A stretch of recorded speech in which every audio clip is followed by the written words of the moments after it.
पुढच्या 3 ते 4 तासांमध्ये मुसळधार पावसाचा अंदाज व्यक्त केलेला गेलेला आहे आणि त्यामुळेच मुंबई, ठाणे, रायगड, रत्नागिरीमध्ये सध्या मुसळधार पावसाची शक्यता आहे। अनेक ठिकाणी पाऊस बरसण्यास सुरुवात झाली आहे। नागरिकांना त्यामुळे सतर्क राहण्याचे आवाहन करण्यात आलेले आहे। मुंबई आणि उपनगरामध्ये सकाळपासूनच पावसाचा जोर वाढलेला आहे। अनेक सखल भागांमध्ये पाणी साचतंय। दादरच्या शिवाजी पार्कमध्ये देखील पाणी साचलेलं आहे, तर अंधेरीमधला सबवे सुद्धा पाण्याखाली गेलाय। सध्या मुंबईमध्ये पावसाची जोरदार हजेरी लावलेली आहे आणि त्यात पुढच्या 3-4 तासांमध्ये आणखीन जोरदार पावसाचा अंदाज आहे। देवेंद्र कोल्हटकर माझे सहकारी या संदर्भातली माहिती देतात। देवेंद्र, गेल्या काही काळापासून जोरदार पाऊस कोसळतोय, सखल भागामध्ये पाणी साचल्याची माहिती मिळते। सध्या एकूण मुंबईमध्ये काय परिस्थिती आहे?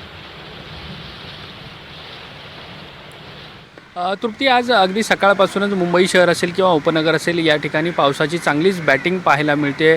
मुंबई शहरात उपनगरामध्ये सकाळपासूनच काही ठिकाणी मुसळधार तर काही ठिकाणी रिमझिम स्वरूपाचा पाऊस जो आहे तो सुरू असलेला पाहायला मिळतो। त्यामुळे स्वाभाविक आहे जे सखल भाग आहेत या ठिकाणी काही ठिकाणी पाणी साचलेलं देखील पाहायला मिळालं। तुर्तास मी शिवाजी पार्क मैदान जे आहे दादर इथलं तिथे आहे, तिथली दृश्य आपल्याला दाखवतोय।